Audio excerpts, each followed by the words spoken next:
My uncle had the kind of voice that filled a room even when you wished it wouldn't. We were halfway through dinner, turkey carved, potatoes passed around, cranberry sauce mostly untouched, when he leaned back in his chair like he was about to share some grand life wisdom. He jabbed his fork at his plate, then at me. "She raised that kid alone? No wonder he's weak." He said it like it was a fact. Not a question, not even an insult really, just a diagnosis. Cold, clinical, and loud enough that the whole table heard. I looked up, my hand frozen around my glass. My heart was pounding, but I stayed quiet. Not because I agreed, because I knew exactly where this was going. Then his son, my cousin Brent, let out one of those smug laughs he's been practicing since puberty. "Maybe he'll grow up to be a waiter or something," he smirked, like that was the worst fate a kid could have. Like my 10-year-old son's future was a punchline. I felt the heat rush to my face. My jaw clenched so tight it hurt. I could feel every judgmental glance from past years crashing down on me all at once. Every backhanded comment about raising Micah alone. Every side-eye about how I chose this life. But I didn't say a word, because I didn't have to. Micah, sitting to my right, carefully set his fork down on the edge of his plate. He didn't look angry. He didn't look scared. He looked thoughtful, like he was about to correct someone's math homework. Then he turned to Brent. Calm as anything, he said, "I'm building an app that makes more in a month than your dad's entire job." You could hear a pin drop. Grandpa Henry, who'd been sipping water, choked. Literally. Started coughing so hard Aunt Teresa jumped up to slap his back. Brent just blinked. His smirk disappeared so fast it was almost funny. Uncle Raymond opened his mouth like he wanted to say something back, but nothing came out. For once, he had no follow-up. Micah picked his fork back up and kept eating. And in that moment, the entire balance at that table shifted. It had been 3 years since I sat at that table. 3 years since I'd packed up the car with leftover pumpkin pie, an untouched bottle of wine, and my son in the back seat asking me why Uncle Raymond always looked at us like we didn't belong. I stopped going to family gatherings after that. I told myself it was because of work, or the long drive, or Micah's school schedule. But really, it was the quiet weight of their eyes. The way the room felt smaller when I walked in, like I was some story they whispered about when I left the room. I didn't want to feel that way again. But this year, Grandpa Henry called me personally, said Thanksgiving wasn't the same without me, said Micah was getting too big and he missed him. And maybe a part of me thought enough time had passed. Maybe things would be different. So I said yes. We drove down from Raleigh to Asheville the night before.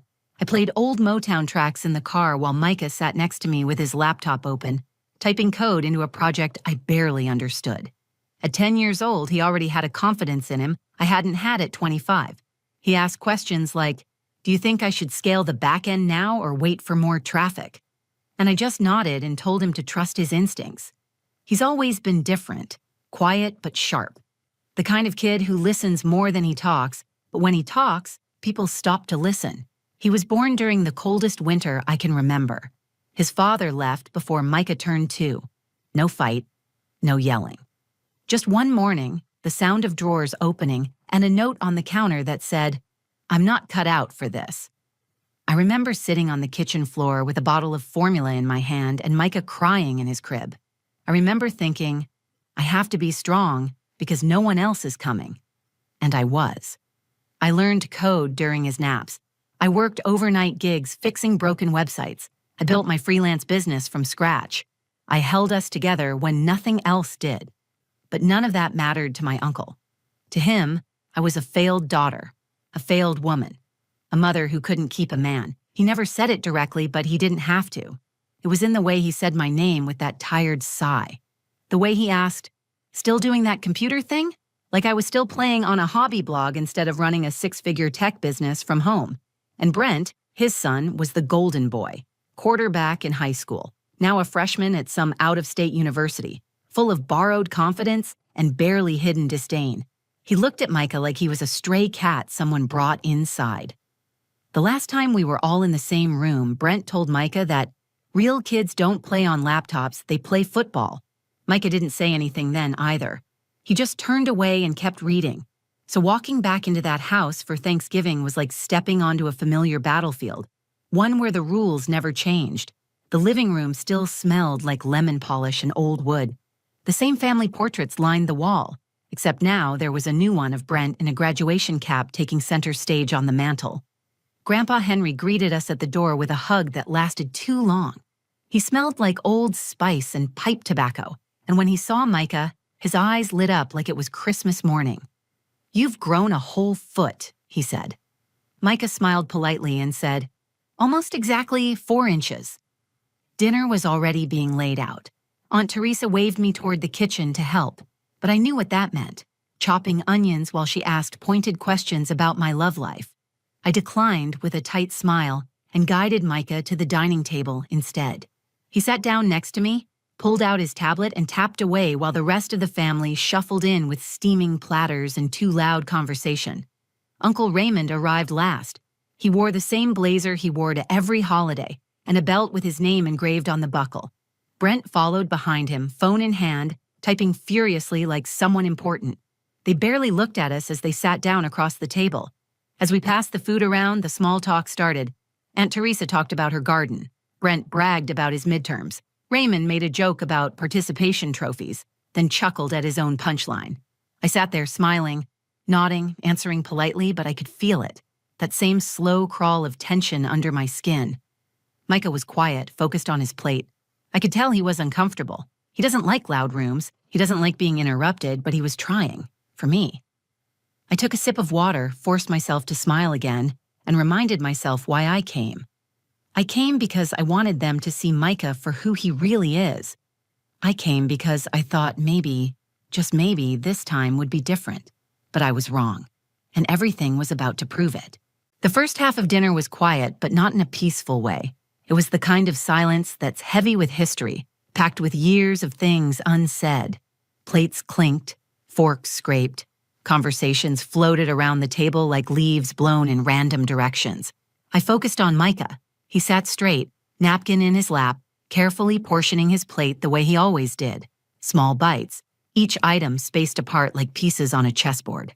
I could tell he was trying to stay focused, to keep from being distracted by the noise or the people. I whispered to him once, asked if he was okay. He gave me a quick nod, not looking up from his food. Uncle Raymond was already 3 drinks in when it began. He pointed his fork at Micah's tablet sitting beside his plate and said, "Still letting him bring toys to the dinner table?" His voice was light, but the message was sharp. Brent chuckled and looked up from his phone long enough to smirk. I didn't say anything. I just placed my hand over Micah's tablet and slid it closer to me. He didn't flinch. He kept chewing, calm and composed. Then Raymond kept going. "I just don't understand this new parenting thing. No discipline, no boundaries. You let kids do whatever they want and then wonder why they grow up soft." He said it to the room, not to me directly, but everyone knew who he meant, the same way they always knew.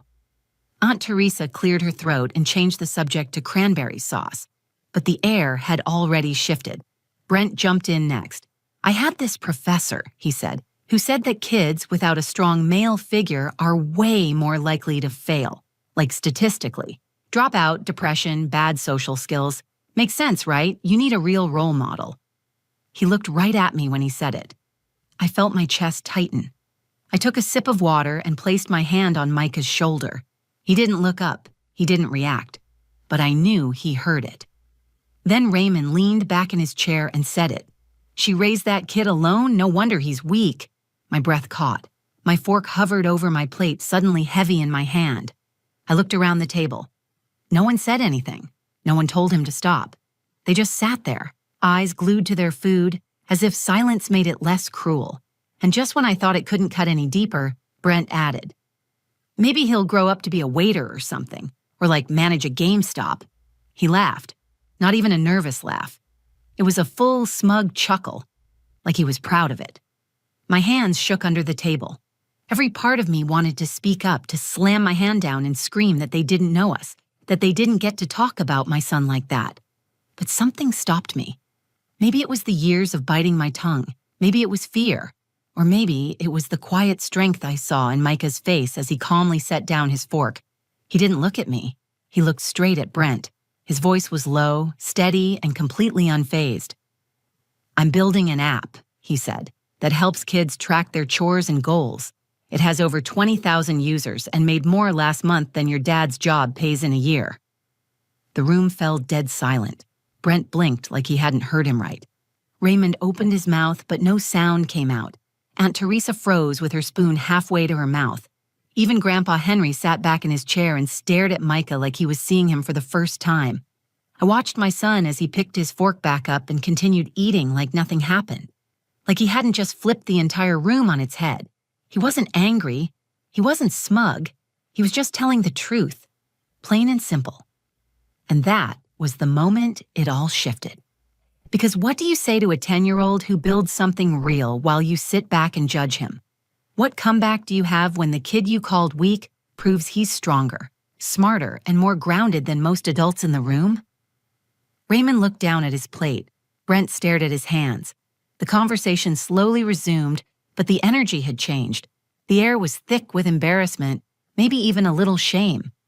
Micah glanced at me just for a second. I gave him a small smile, and he nodded once, then went back to his food. That was the first time in my life I saw someone take control of a room without raising their voice, without anger, without any need to prove something. He didn't defend himself. He didn't fight. He just told the truth, and no one knew what to do with it. That dinner, I realized something important. The conflict wasn't just between me and my family. It wasn't about my choices or their judgment. It was about what happens when people underestimate the quiet ones, when they assume that strength only looks like loud voices, firm handshakes, and football trophies. Micah didn't just speak for himself that night. He spoke for both of us, and the story was far from over. After Micah spoke, the silence at the table hung heavy for several seconds. It wasn't the kind of silence that comes from awkwardness or confusion. It was the kind that drops over people when something undeniable has been said.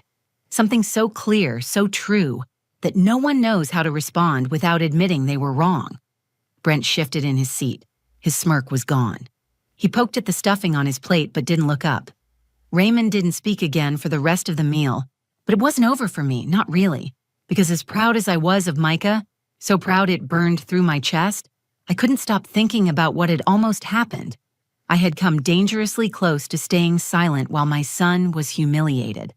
I had wanted to protect him by keeping the peace, and in doing that, I almost missed the fact that he didn't need my shield. He had his own. After dessert was cleared and people started drifting into the living room, I took Micah out to the porch. The cold air was sharp, but he didn't complain. He zipped up his hoodie and sat on the top step, watching the sky like he always did when he needed space. I sat beside him and kept my hands tucked between my knees. I waited, letting the moment stretch long enough to breathe. Finally, I said, "I should have said something earlier when they started talking like that." Micah glanced at me. "You didn't have to." "I did," I said. "I let it go too far. I'm sorry." He nodded, thoughtful. "You don't always have to jump in for me. I know who I am." There it was. So simple, so sure. I wanted to cry, but not from sadness. It was the kind of emotion that hits when you realize your child has already become the kind of person you hoped they'd grow into, the kind who knows his worth without needing permission to claim it. "You handled that better than I ever could have," I said. "I didn't do it for them," he replied. "I just didn't want you to think I was ashamed." That hit harder than anything Raymond had said at the table, because I knew what he meant. He saw the way I stayed quiet. He felt it in the moment I hesitated. And still, instead of being angry with me, he gave me something I hadn't realized I needed: reassurance. That night, as we drove back to the hotel, I made a decision. Not a loud, dramatic one. Not the kind you announce in front of the whole family. A quiet decision. The kind that lives deep in your chest. I was done playing small to keep other people comfortable. I was done shrinking myself to avoid making noise. And I was done pretending like their judgment didn't bother me. It did, it always had. But now I saw it for what it really was: irrelevant. I had spent so many years trying to prove I was capable, competent, balanced. I answered their questions with polite smiles. I let their opinions echo without challenge because I didn't want to be the problem child. But all along, I was teaching them that their version of me was the truth. That ends now. The next morning, I got up early and made Micah pancakes in the hotel kitchenette. He didn't even look up from his laptop until he smelled the syrup. Thanks, he said, sitting down at the little table. I think I figured out how to fix the loading error. It's a cache issue. He started explaining it to me in his usual rhythm, words spilling out faster than I could track, his mind moving 2 beats ahead of the conversation. I didn't understand half of it, but I listened. I always do. Later that day, we went back to the house to say goodbye. Grandpa Henry pulled me aside before we left. He's a special kid, he said. Don't let them make you forget that. I thanked him, and I meant it. Grandpa was old-fashioned, sure, but he was also a quiet observer. He didn't always intervene, but he noticed everything. When Raymond stepped outside to wave goodbye, I didn't look away. I met his eyes for the first time that whole weekend. There was no warmth in his face, but there was no smugness either.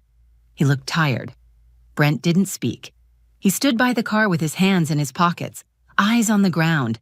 As we drove away, I didn't feel regret. I felt clarity. I had let them say what they wanted for years because I didn't want to fight, but Micah showed me that sometimes standing your ground doesn't mean starting a war. Sometimes it just means knowing exactly who you are and saying it out loud. The turning point wasn't just what Micah said. It was the shift that happened inside me after. It was the recognition that my silence was never strength. It was survival. And I'm not surviving anymore. Micah had already crossed that bridge. Now it was my turn. We weren't going back to that table as the quiet ones anymore. We were standing by the front door, our bags packed and the rental car warming up in the driveway. Micah had his backpack slung over one shoulder, thumb tapping away on his phone.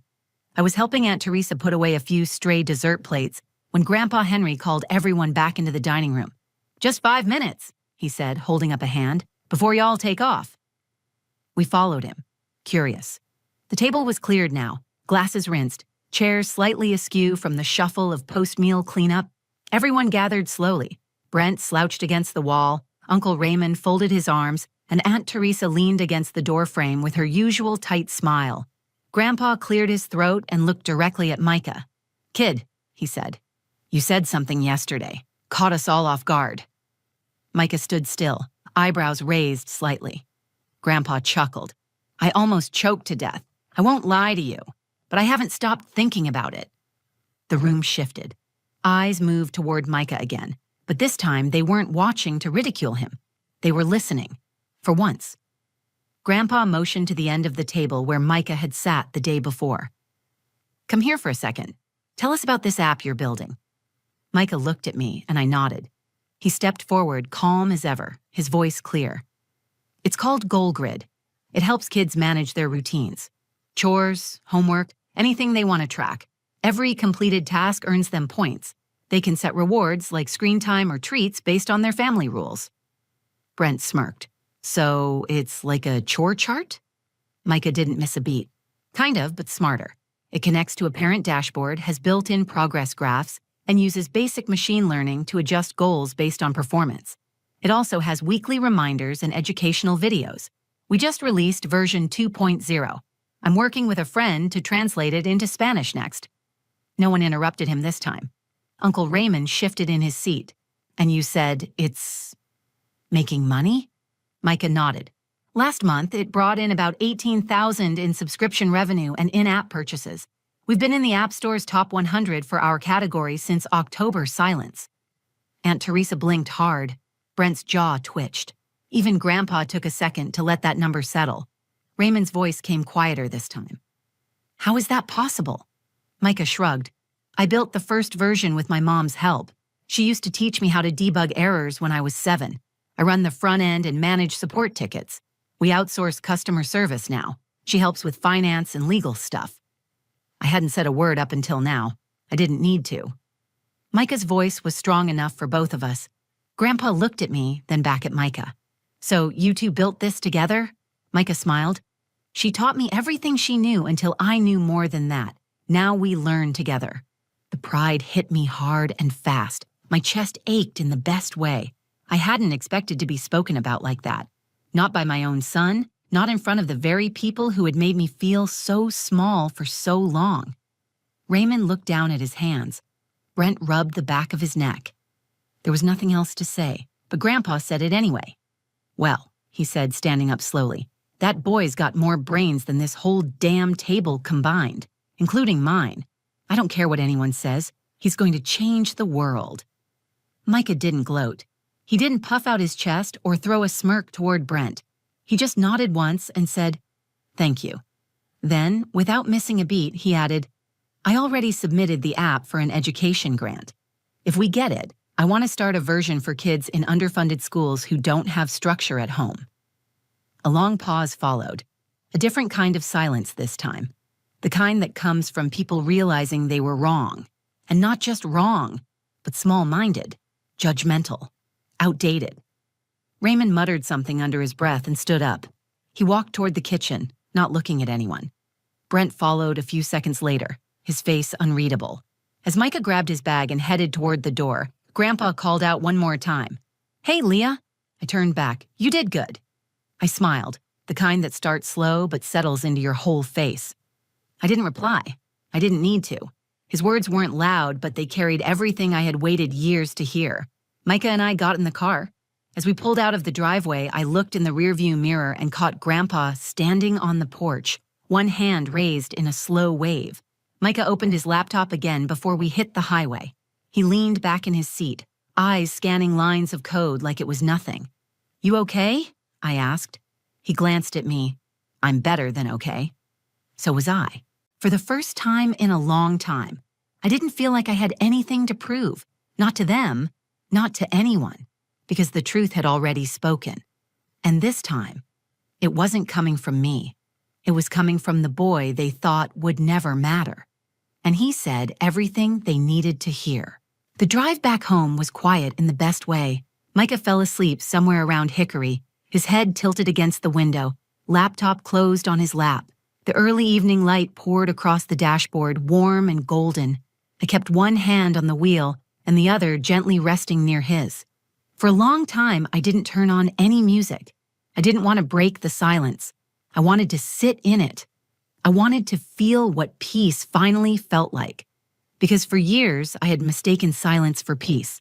I thought holding my tongue meant strength. I thought not reacting made me the bigger person.